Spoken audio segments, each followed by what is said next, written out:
여러분 안녕하십니까. 오늘이 토요일 날이죠. 5월 2일, 2026년 5월 2일 토요일 날입니다. 오후 3시 21분을 지금 지나가고 있습니다. 이번에 이제 여기서부터 할 차례죠. 초안전쟁과 비교. 사실 중국사에서 조조와 유비 이상으로 유명세를 떨친 숙적관계는 바로 그보다 앞서 초안전쟁의 항우와 유방이었다. 초안쟁패기를 다룬 사서인 사마천의 사기는 다른 사서들보다도 한끗 유의 평가를 받아 거의 경전에 남가는 수준으로 존숭된 필독서였으며 고조본기나 항우본기를 보면 사마천이 두 사람의 대립구도를 의식한 장면이 적잖게 보인다. 게다가 삼국시대니만큼 제3세력인 손구원의 존재감을 무시할 수 없는 조조 유비와 달리 이쪽은 완전한 양자 격돌이라서 고전산문이나 한시에서 맞수의 위치를 표현할 때는 유비와 조조보단 오히려 고조와 패왕에 비유하는 경우가 더 많았다. 애초에 장기가 고조와 패왕의 대결 구도를 그대로 따왔다.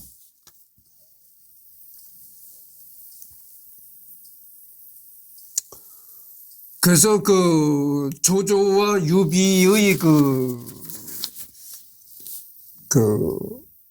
대결 구도보다는 항우와 유방의 경쟁이랄까 대결 구도가 더 이제 삼국사기나 이런데 부각되어 있다 이런 얘기입니다. 사마천의 사기 같은 곳에도 문화 및 정치적으로 봤을 때 잠깐만요.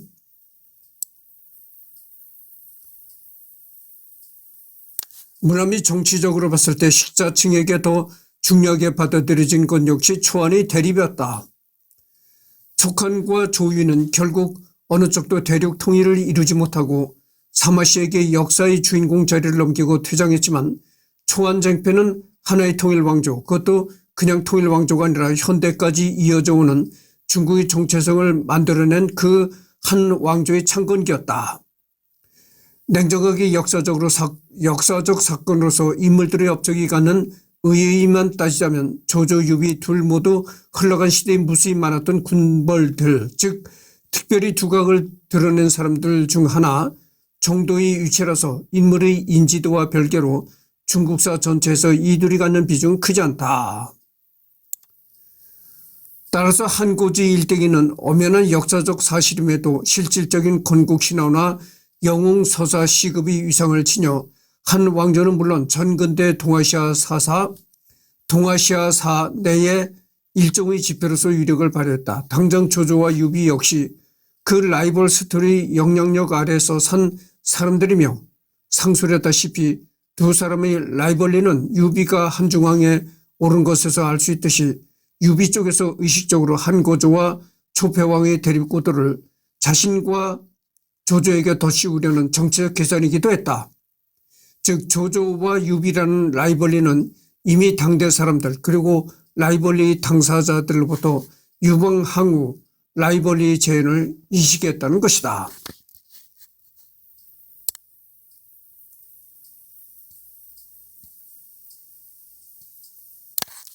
그러나 특히 현대 와서 고조 패왕의 대립구도가 소열과 위임의 대립구도만큼 다양하게 재해석 내지 화제가 되지 못한 이유는 아무래도 논쟁의 여지가 없었다는 것에 있을 것이다.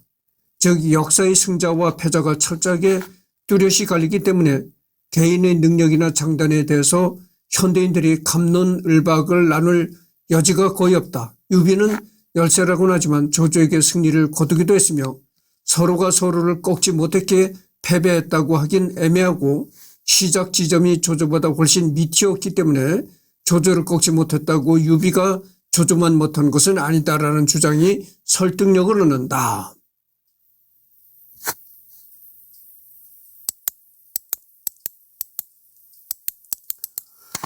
그러나 항우는 모두에게 유방보다 훨씬 좋은 조건에서 출발해 놓고도 신속하고 비참하게 모든 것을 말아먹었다.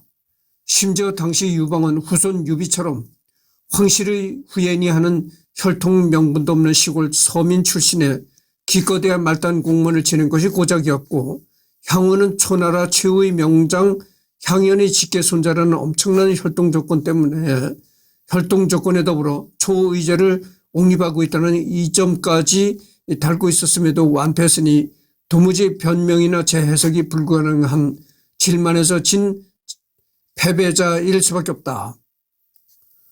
패자로서의 비극적 영웅의 면모에 집중할 수는 있어도 결국 한참 뒤지던 유방에게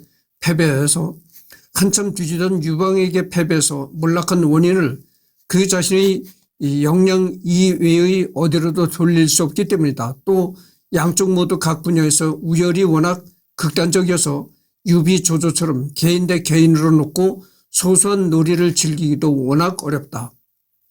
예컨대 유비와 조조 중 누가 더 명군이냐라고 물으면 관점에 따라서 치열한 갑론을박이 펼쳐지겠지만 유방과 항우 중 누가 더 명군이냐는 질문은 대답이 뻔하다. 항우를 명군이라고 평가할 사람은 아무도 없고 유방을 항우보다 탁월한 군대로 평가할 사람도 없기 때문이다. 그러니까 이 얘기는 뭐냐면 이런 얘기입니다. 잠깐만요.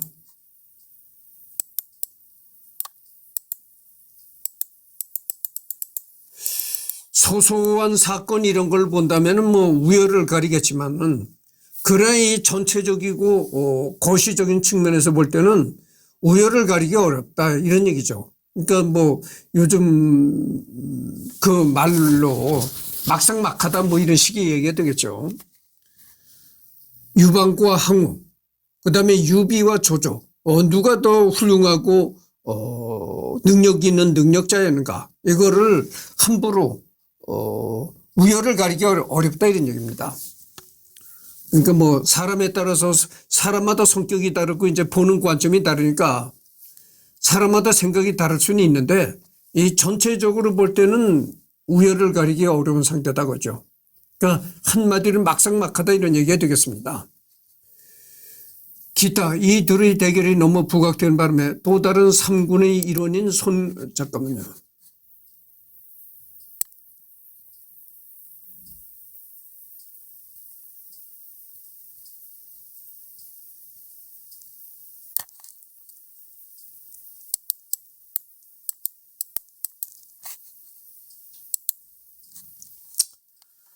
이들의 대결이 너무 부각된 바람에 또 다른 삼국의 일원인 손권이 상대적으로 묻혔다. 물론 손권의 기량이나 업적이 이들보다 못하다고 할 수는 없다. 손권의 경우 조조 유비보다 한 세대 아래로 아들뻘인 인물이다. 따라서 청년기 손권이 자신이 막 아장아장 걸음마 할 무렵부터 전장을 누비기 시작했고 청소년이 될 무렵에는 벌써 중국 전체의 판도에 영향을 끼치는 군벌로 자리 잡았던 이 둘과 대등하게 겨룰 수 있었다는 것 자체가 그의 역량을 증명하는 것이라 볼 수 있다. 또 달리 보면 손권은 2세대 근웅 중에서는 가장 탁월한 능력을 입증해 보인 인물이기도 하다. 유언이나 원소, 유표의 자식들이야 말할 것도 없고 유비의 자식인 유손도 말할 것도 없으며 그나마 2세대로서 두각을 드러낸 다른 인물을 찾아보면 조비 정도인데 이름값이든 역량이든 손권이 조비만 못하다고 할 이유는 딱히 없어 보인다. 다만 조조와 유비가 신왕조 창건, 한나라 재건이라는 강력한 명분적 대립을 보여준 것에 비해 손권의 노선은 좋게 말해 실용적이고 탈명분적인 나쁘게 말하면 기회주의적으로 눈에 덜 띄는 것이었기에 대중의 흥미와 관심을 얻기 힘들었던 것이다.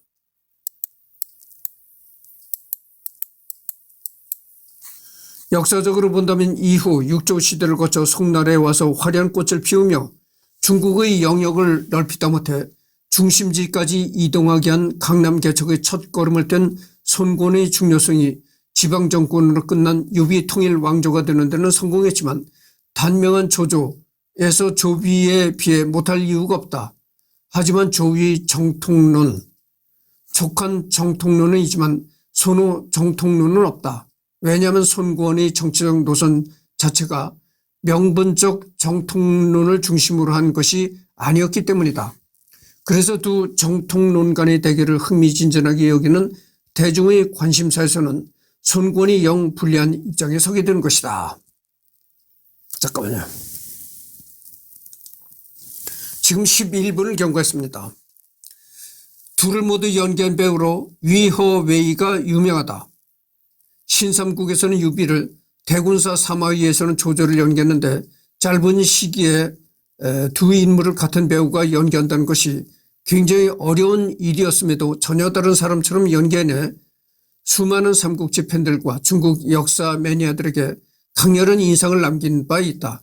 유비 역을 맡았을 때는 인덕이 넘치고 아랫사람들을 아끼며 강단을 갖춘 성군의 모습을 연기했다면 조조 역을 맡았을 땐 냉정하고 교활하지만 카리스마 있는 패왕의 모습을 연기했다. 그 위허웨이란 그 중국 배우가 있었던 거죠. 위허웨이. 이 사람이네요. 이 사람이 이제 조조 역할도 맡았었고 유비 역할도 했었다는 겁니다. 그러니까 조조 역할도 했었고 유비 역할도 했었다 이런 말이죠. 그래서 조조 역할과 유비의 역할은 건 어떻게 보면 좀 이렇게 상반된 측면이 있지만 어쨌든 간에 두 가지 인물을 모두 다 제대로 연기로 승화시켰다. 이런 평을 받는다는 거죠. 일본 TV 삼국지는 조조와 유비가 1대1로 뜨는 것을 마지막 장면으로 만화가 끝난다. 조조는 적벽대전, 유비는 이릉대전에서 대패함으로써 화공의 호되게 당했다는 묘한 공통점이 있기도 하지만 이는 그리 신기한 일이 아니다. 화약 따위가 없던 당대에 대군을 단번에 와해할 정도로 넓은 범위에 강력한 피해를 줄 수 있는 수단은 불 이외엔 딱히 없었다. 달리 말하면 조조나 유비쯤 되는 노련한 군사 지휘관이 단순히 전투에서 패배하여 퇴각하는 수준이 아니라 전군이 붕괴되어 허둥지둥 도망쳐야 할 정도로 호된 타격을 입는 경우가 그리 흔할 리 없는데 화공 대성공은 그것을 가능케 하는 드문 수단 중 하나였다. 조조 할인과 유비 할인이라는 그 개드립도 있다. 구글 자동 검색에서도 나온다. 이것만 봐도 조조의 아치 에노미는 바로 유비라는 인식은 한국사에서 확고하다. 삼국지연의를 각색한 작품에서는 둘이 황건적을 토벌하던 도중 마주쳐서 서로 덕담을 나누거나 아니면 서로 경계하는 모습으로 그려지곤 하지만 삼국지연의 원작에서 이 둘이 처음으로 접점이 있었던 건 동탁을 토벌할 때였고 황건적을 토벌할 때는 간발의 차이로 마주치지 못한다. 사실상 잡조를 신분인 관우가 제후들과 고위 장교들 앞에서 나서서 화웅을 치겠다고 할 때 원술이 어느 부대 소속이고 유비란 놈이 누구냐고 묻자 조조가 황건적을 토벌하면서 공을 세운 자라고 대신 대답해주며 전부터 유비에 대해 알고 있었던 것으로 묘사된다. 그래서 여기는 이렇게 관련 문서라고 해가지고 나옵니다. 라이벌 실존 역사 이런 게 나오는데 넘어가도록 하겠습니다. 그래서 여태까지 이제 조조와의 관계를 이제 했습니다. 그 다음에 혈통으로 넘어가도록 하겠습니다. 유비의 혈통.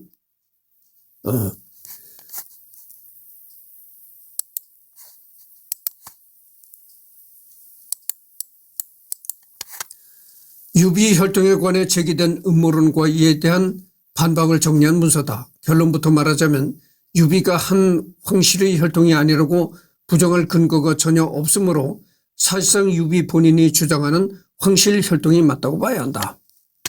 예전부터 제대로 된 근거 없이 막연하게 유비 혈통을 의심하는 사람들이 많았다. 대표적으로 이문열이 평역 삼국지에서 주장하기를 중산 정왕 유승은 120명이 넘는 자식을 두었는데 그 많은 자손들 중에 족보로 자칭해서 끼어드는 것은 쉽지 않겠는가라고 한 것을 들 수 있다. 이는 중국의 학원 강사인 위안 텅페이 역시 주장했던 것으로 유비가 종친이 아니라고 음모론을 주장하는 사람들의 견해 있다. 증산 정왕 유승은 120명이 넘는 자식을 두었다는 겁니다. 엄청난 거죠. 그러니까 뭐 예전에 왕들은 뭐 꽃밭에서 놀았잖아요. 뭐 정식 왕비 말고도 후궁들이 얼마나 많습니까? 그리고 뭐 그렇게 참 섹스를 즐기고 싶은 대로 마음껏 즐기니까 뭐 애도 이렇게 많이 난 거죠. 그러나 아무리 섹스를 즐겼다고 해도 120명이 넘는 자식을 뒀다는 건 좀 상상이 안 가는 얘기인데, 여러분들 120명이면 어떻게 되나요? 120명이면은 뭐 그럴 수도 있겠네요. 한 20년이나 30년 이 여자 후궁들이 많으니까 이 여자 저 여자 계속 번갈아 가면서 임신을 시켰다고 하면 충분히 뭐 120명이 되라고 생각합니다. 그러나 당장 이문열의 경우에 정옥회는 유승의 아들 유정의 후손이라고 정사삼국지에 명시되므로 이문열이 정사도 제대로 안 읽었다는 증거가 되며 유연통폐이 역시 자신의 주장을 뒷받침할 증거나 사료 없이 사견을 표명한 것에 지나지 않고 유비가 황실 종친일 수도 있지만 당시 종친만 해도 수십만이었다며 종친이라고 다 의미가 없다는 식으로 마무리했다. 결국 유비가 황실 종친이 아니다라고 주장한 이들은 자신들의 주장이나 추론을 뒷받침할 결정적인 정사 기록이나 근거를 제시하지 못하고 있다.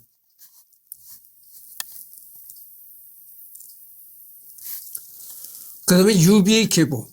정사에 기록된 유비 조상들을 살펴보면 유비는 전한 경제의 아들인 중산 정왕 유승의 먼 후손으로 일단은 황족이긴 하다. 황족이라면 황족이지만 후하는 광무제 계열이 아닌 전한 황실의 자손에게는 황족의 대우를 해주지 않았다. 지금 18분을 경고했습니다. 유비는 유승의 서자인 육성정후 유정의 후손으로 유정은 죽음을 한무제에게 적게 올렸다가 파면되었다. 그 후에는 유비 조부 유웅, 부친 유홍은 대대로 주군에서 복무했던 기록이 남아있다. 유비 조부 유웅은 효렴으로 천거되어 관직이 동군법령에 이르렀다. 혈통에 대한 잠깐만요.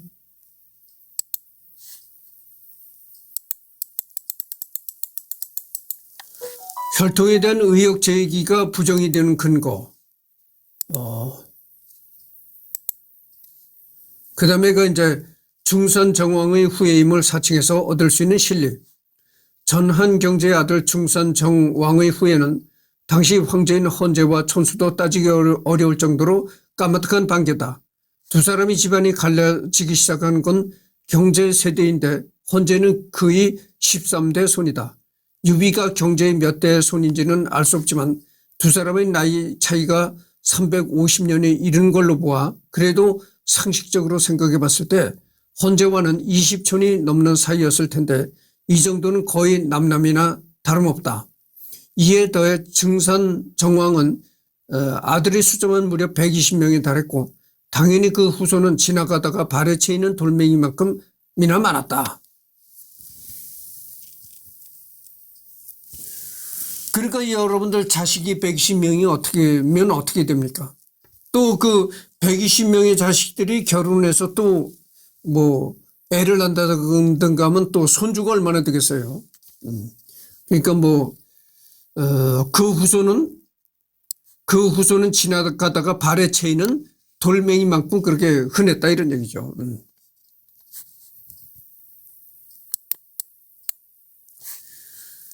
게다가 당시에 촌수로 유비보다 현 황실과 더 가까운 종친 인사는 얼마든지 많이 있었다. 당장 조조 밑에서 모사로 일했던 유연만 해도 후한 광무제의 칠남 부풍질왕 유연의 후손이었다. 다른 군벌인 유우는 광무제 장남인 동해공왕 유광의 후손, 진왕 유청은 후한 명제의 후손으로 이들은 후한 황통에서 그렇게 먼 인물도 아니었다. 당장 광무제의 손자인 후한 장제의 후손들이 돌아가면서 황제하던 시절이다. 더 가까운 종친 인사들도 가만히 있는데 까마득한 손주의 몰락한 반계의 말에 주제에 그것만 내세워 한 황실붕을 기치로 걸고 바로 했다간 세간이 통렬한 비웃음을 샀을 것이다.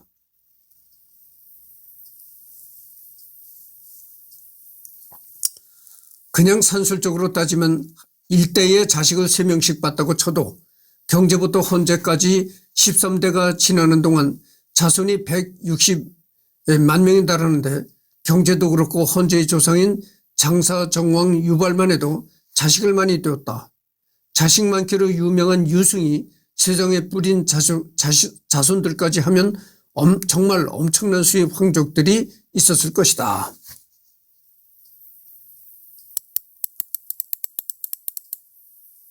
그러니까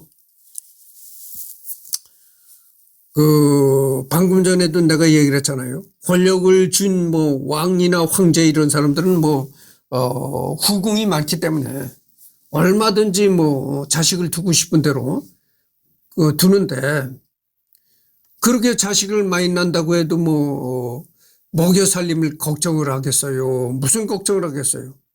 걱정이 없는 거죠. 그러니까 아무 부담감이 없이 임신을 하고 출산하고 그런 거죠. 전한 황족 계열들만 봐도 유표, 유원, 유대, 유효 등 유비보다 훨씬 격이 높고 명성도 높은 유씨 일족 군웅들이 많았다. 하지만 유우는 공손찬에게, 유총은 원술에게 죽임을 당하였고 유효는 손책에게 축출당하는 등 황족이라도 힘이 없으면 얼마든지 비참한 수모를 당할 수 있었다. 유표나 유원처럼 중앙에서 멀리 떨어진 지방에서 힘을 키운 황족들은 아예 조정을 무시하고 황제 노름까지 하는 상태였다. 거기다 조조가 황실을 장악한 이후에는 황제는 그냥 꼭두각시에 불과했고 저항하려고 했다가 복황 후 동기인처럼 무참히 지켜나가는 상황이었다. 어설픈 정치인사칭은 이득이 될 수 없고 오히려 위험할 수 있다는 것이다. 그 유명한 논영회를 생각해보라.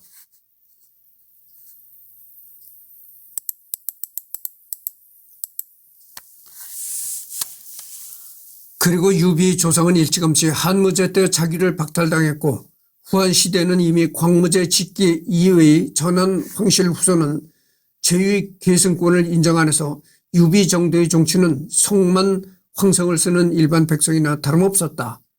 조선 기준으로 대략 세종대왕의 넷째 아들인 이명대군의 11대 후손이 영조대 스스로를 왕족 운운하는 수준이었다.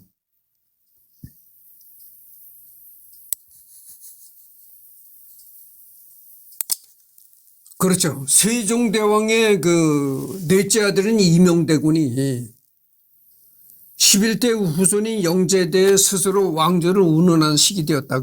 그런 얘기죠. 그러니까 이게 예를 들어서 지금 나는 전주이씨가 아니지만 전주이씨라는 그런 이유 하나만으로 왕족이었다. 이렇게 주장하는 것과 똑같았다는 얘기죠. 이처럼 중산 정왕의 120명이나 되는 아들 숫자 때문에 당시 황실 정치인의 숫자는 말도 안 되게 뻥튀기 되어 중산 정왕 후계는 직계에 이어도 거의 대부분 정치인 취급을 받지 못했다. 유비 선조는 그 중에서조차 서열이 상당히 낮은 축에 들어갔으며 이미 그 당시에 후작 자규를 박탈당했다. 왕이 계승권에 근접했던 왕자여도 11대 손쯤 내려오면 정치인 취급을 거의 받지 못하는데 이미 당대 자규를 박탈당한 서열 낮은 황손의 후손이 정치인 취급을 받을 리가 없다. 차라리 광무제의 후예라고 사칭하는 게 중산정왕의 후예임을 사칭하는 것보다 훨씬 나은 것이다. 그런데 그런 수준의 혈통이었던 유엽조차 조조의 참모 중 한 명이었을 뿐 황실 정치인이라 해서 뭔가 특출난 대우를 받은 게 아니었다. 왜냐하면 당시 중원의 판도 자체가 한 황실 혈통과를 거의 받을 수 없는 후한 말기 난서였기 때문이다. 지금 24분을 경과했습니다. 조금 더 해두겠습니다.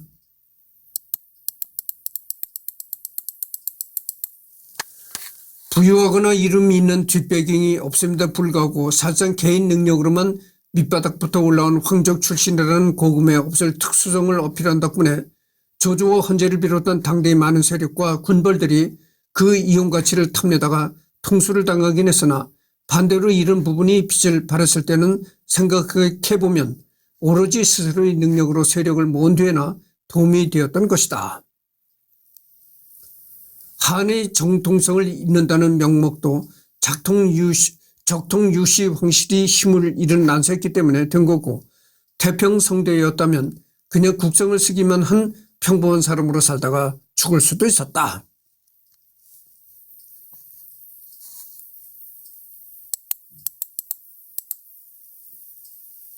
이 모니터를 이렇게 오래 응시하고 이렇게 리딩을 하니까 또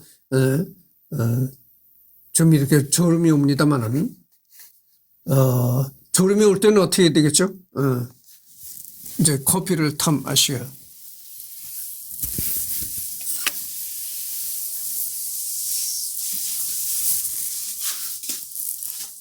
잠깐만 기다려 주십시오.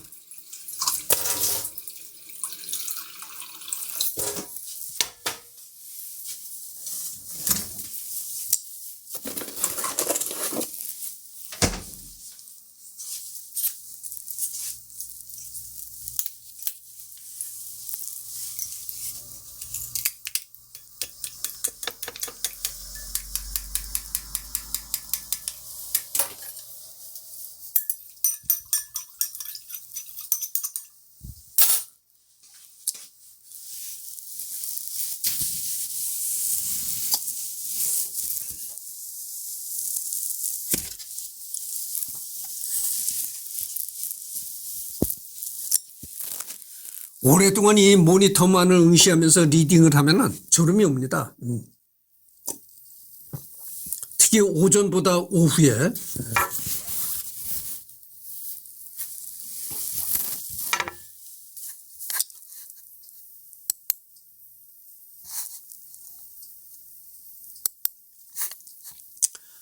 후한 만렵 당시 족보를 위조해 친족에 끼어들기란 불가능하다. 이는 족보라는 물건이 단순히 전근대 시기 이전까지 공통적으로 존재했기 때문에 시대적인 배경을 고려하지 못한 데서 발생하는 착각이다. 같은 족보에도 명칭만 같을 뿐 유비가 살던 2, 3세기와 17, 18세기 이후 시대의 족보는 사실상 별개의 물건이었다.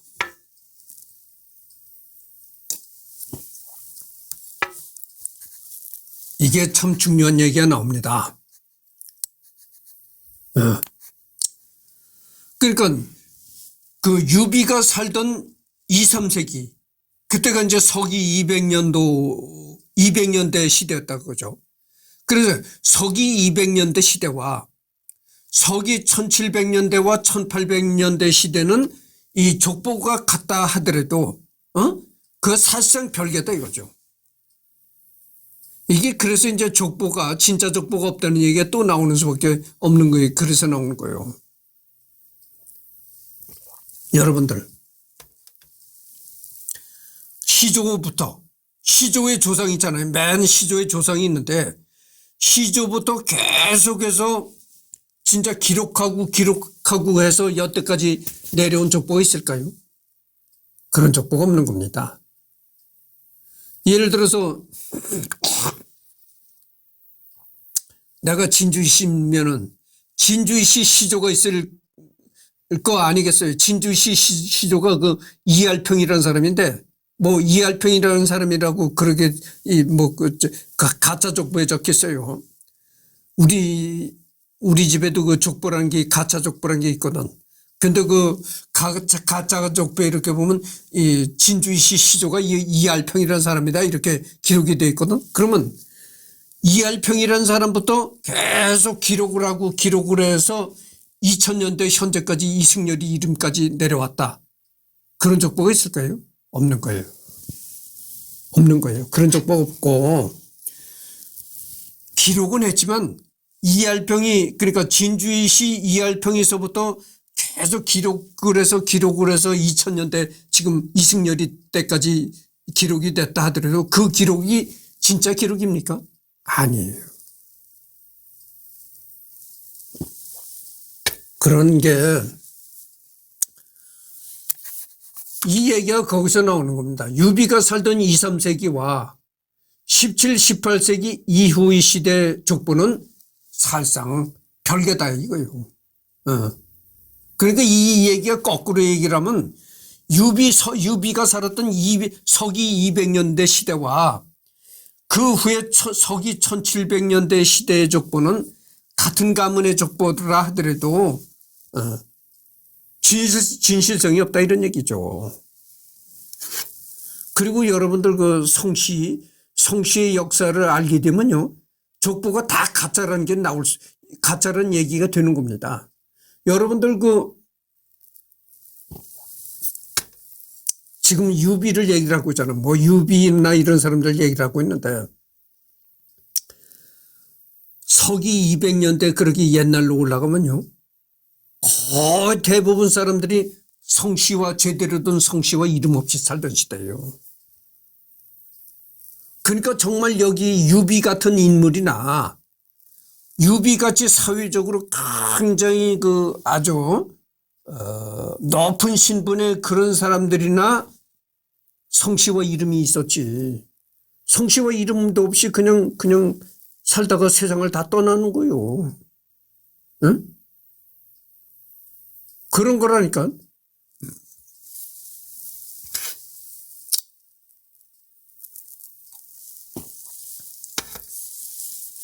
우리나라가 일본한테 나라를 뺏겨가지고 이제 일본 식민지가 됐잖아요. 근데 어떻게 보면 일본 때문에 뭐 이런 얘기하면 친일파라고 또 얘기할 사람이 있겠지만 어쨌든 간에 일본이 우리나라를 지배함으로써 근대화가 빨리 됐어요. 응? 빨리 깨우쳤다 이런 얘기예요. 그래서 내가 하는 유튜브에 이제 1884년에 갑신정변이 일어났다 이런 얘기를 했거든. 그런데 갑신정변이 왜 일어났나요? 그때 1884년도에 그때 시대에 굉장히 이 대결이 있었어요. 이 궁궐 안에서 그냥 어떤 대결이냐면은 수구파, 옛 것을 지키자는 수구파와 빨리 우리가 서양에 발달된 서양의 문명을 받아들여서 개화를 매진하자. 이런 개화파들이 있었다 이거죠. 그러니까 이 수구파와 개화파들이 굉장히 치열하게 대립을 하고 하다가 폭발이 된 게 그게 갑신정변이다 이거예요. 그럼 갑신정변 세력들이 왕이 통치를 하자는, 그때 당시에는 이제 고종이 임금이 통치하던 시대였었는데 왕의 통치권을 뺏어가지고, 왕의 통치권을 뺏어가지고 이 개화파들이 정권을 잡고 개화파들이 통치를 하면서 아주 빠르게 이 조선을 개화로 몰고 가려고 했던 거예요. 그래서 이제 급진개화파들이 일으킨 정변이 갑신정변이다 이런 얘기예요. 그러니까 자기들이 정권을 잡고 아주 급격하게 개화를 몰고 가려고 했었다는 거야. 그러니까 생각해 보세요. 왕한테 통치 권한을 뺏고, 왕이 가지고 있는 통치 권한을 뺏고 자기네가 내각을 구성해서 내각이 주도적으로, 그러니까 개화파들이 내각을 이제 틀어주고 그 내각을 틀어준 개화파들이 아주 급격한 개화를 몰고 가겠다 이런 거거든. 그러니까 그게 뭡니까? 왕으로부터 통치권을 뺏고 자기네가 통치력을 갖고 이 내각을 주도해서 개화로 나간다는 거니까 그건 뭐예요? 그게 바로 입헌군주제다 이거예요. 왕은 통치를 못하고 그냥 이제 왕이다 하는 인물로서만 있는 거고 통치는 내각이 통치를 해나간다 이거죠. 그래서 이제 개화파들이 내각을 틀어주고 우리나라를 급격한 개화로 몰고 가려고 했었다 이거죠. 응? 좀 이게 얘기가 우스운 얘기가 나오는데 갑신정변이 일어나기 전에 이동인이라는 그런 승려가 있었어요. 이동인이라는 절 스님이 있었다고. 근데 이동인이가 어느 날 그 고종임금이 불러가지고 궁궐에 가서 고종임금과 이렇게 아련한다고 했는지, 그때 당신 그 아련한다는 표현을 썼어요. 그것도 뭐 한문투의 얘기했죠. 아련한다는 게 뭡니까? 임금을 만났다는 얘기죠. 임금을 대면해서 이제 대화를 나눴다 이런 얘기죠. 그래서 고종임금을 만나서 대화를 나누고 궁궐을 나왔는데 우리무중이 돼버렸어요. 누가 죽였는지 하여튼 갔다가 쥐두새도 모르게 죽였다 이거죠. 그러니까 내가 생각하기엔 그런 것 같아. 이동인이라는 스님이 개화파에 속한 사람이거든. 그러니까 이게 누가 틀림없이 반대파인 수구파가 갔다가 이동인이를 쥐두새도 모르게 죽였을 수도 있고, 또 하나는 이제 대원군이라고 써요. 고종임금의 아버지 대원군 일파가 죽였을 수도 있다 이런 얘기를 합니다. 근데 내가 언젠가 이런 얘기를 한 적이 있었잖아요. 요즘같이 얘기가 좀 길어지겠는데도 한번 들어보시오. 이게 참 재미난 얘기예요. 지금 거의 다 40분이 다 돼가네. 하여튼 얘기를 하고 끝내겠습니다. 지금같이 과학수사가 발달을 하고 이런 시대에도 완전 범죄가 되는 수가 있어요. 범인을 못 잡는 수가 있다 이거죠. 근데 조선시대에 오죽했겠어요. 조선시대라는 게 그냥 그때 CCTV가 있겠어요. 과학수사가 있겠어요. 그냥 범인이라고 생각되는 사람 잡아다가 네가 네 죄를 알렸다 이런 수준인데, 그러니까 그때 조선시대에 아주 쥐두새도 모르게 오리무중으로 죽은 사람들이 많아요. 이동인이라는 스님이 바로 그랬다 그죠. 오리무중으로 죽었다 그죠. 근데 그 이동인이라는 사람이 그 개화파, 갑신정변을 일으켰던 개화파들을 만났다고. 개화파들을 자주 만나가지고 그 개화파들을 이제 감동시킨 거야. 이동인이가 그렇게 말이 청산유수였다는 거야. 말이 달변이고, 그 서재필이가 갑신정변을 일으켰다고 하잖아요. 서재필이가 고백한 서재필이가 글을 쓴 게 있어요. 그 서재필이가 글을 쓴 거 보면은 이동인이라는 그 스님이 말이 굉장히 달변이었다. 아주 청산유수였다는 거예요. 그래서 이동인이를 만나면 그 이동인이 말을 듣느냐고, 모두 다 개화파들이 말을 듣느냐고 넋을 잃었다는 거야. 근데 그럼 그 이동인이라는 스님은 어디 있던 작자냐? 부산에 어떤 사찰에서 있던 스님인데, 그 이동인이가 일본과 자주 이렇게 왕래를 하면서 일본의 그 앞선 물건들을 갖다가 서적, 진귀한 물건 이런 걸 갖다가 개화파들한테 보여주면서 이제 달변으로 말하는 거야. 그러니까 개화파들이 빠져들어간 거지. 그래서 이제 조선은 유교의 나라였었잖아. 유교의 나라니까 조선의 엘리트들이, 조선의 높은 벼슬을 하는 엘리트들이 이 불교 스님을 공식적으로 만난다고 할 수는 없는 거고, 그러니까 은밀히 암암리에 이제 개화파들이 모여서 그 이동인이를 만나러 갔다 이거지. 이동인이를 만나서 얘기를 하면 그렇게 이동인이가 말이 달변이더라고요. 그래서 서재필이가 놀란 게 뭐냐면은 이동인이가 일본서 들여왔다고 하면서 보여주는데 이 성냥을 보고 그때 서재필이가 난생처음 성냥을 봤대. 이렇게 딱 그어대니까 불이 딱 붙더라 이거야. 그래서 서재필이가 깜짝 놀랐다. 하여튼 모든 걸 이렇게 보고, 야, 우리나라가 빨리 개화로 나가야 되겠구나. 이렇게 개화파들이 이제 정신무장을 했다는 거지.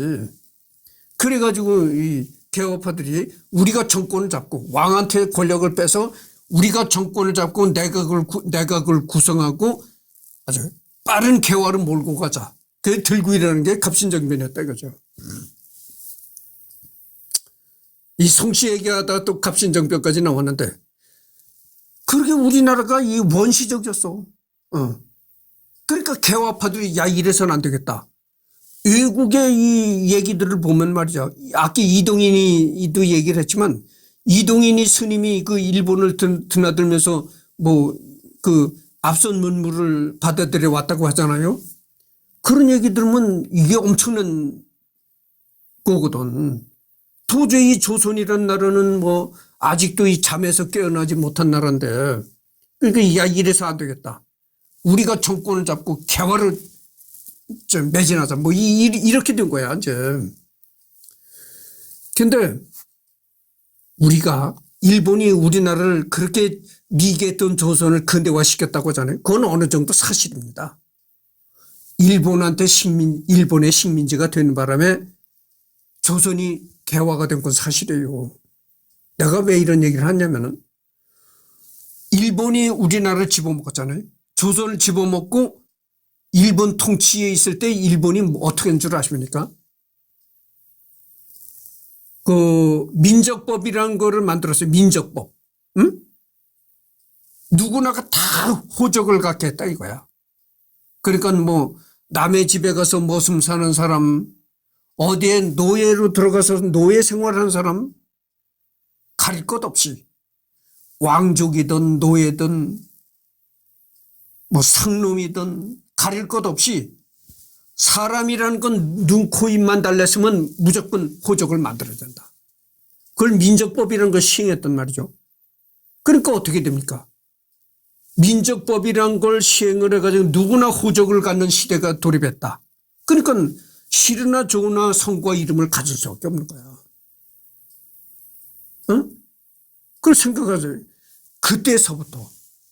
그때서부터 진짜 우리 조선 전 국민이 성과 이름을 누구나 갖는 그런 시대가 돌입했다니까. 그거 생각해 보세요. 일제가 먼 역사가 아니란 말이죠. 응? 가까운 역사가 일제의 역사인데 그럼 그 이전은 어떻게 됐냐? 그 이전은 아까도 내가 얘기를 했잖아요. 이름도 없고 성도 없이 그냥 살다가 죽는 거야. 여기서 역사에 이름이 있고 성씨가 있고 이런 거는 상류층이야, 상층부. 그러니까 어느 정도 지식도 있고, 경제력도 있고, 이런 상층부에 속한 사람들이 성과 이름을 가졌지. 노예 생활하고, 이런 사람은 다 성과 이름이 없이 살았다니까. 근데 무슨 조건이야, 이거야. 예를 들어서, 10사람이 모이잖아? 10사람이 모이면은, 진짜 지식층이고 양반인 사람이 몇 사람이나 있겠어요? 10사람이 모이면 한 사람만 양반이야. 한 사람만 양반이고 지식을 갖춘 사람이다 이거죠. 그리고 9사람은 다 글자도 몰라. 이름도 없어. 이런데 요즘에 그 너도 나도 다 족보를 만들어 가지고 그게 다 가짜 아니요? 가짜라고. 아니 10사람이 모이면 한 사람만이 양반인데 너도 나도 족보 만들어서 다 양반이다 하는 게 그게 있을 수가 있겠어요? 다 가짜지. 그래서 여러분들 내가 이 시간에 분명히 얘기를 하는데 어디가 족보 자랑하시지 마셔. 족보 자랑을 하면 내 얼굴에 내가 침 뱉는 결과뿐이 안 되는 거야. 내가 이렇게 무식한 사람이 하는 얘기뿐이 안 되는 거야. 그게 다 가짜라니까. 예. 그래서 지금 44분을 경고했습니다. 그래서 끝내고 오늘은 더 이상 녹화가 없어요. 이제 내일은 일요일 나니까 내일 여기서부터 하도록 하겠습니다. 후한 만렵 당시 족보를 위조해 친족에 끼어들기란 불가능하다. 이제 족보 얘기가 나오길래 이제 얘기가 길어져서 이렇게 얘기를 했습니다.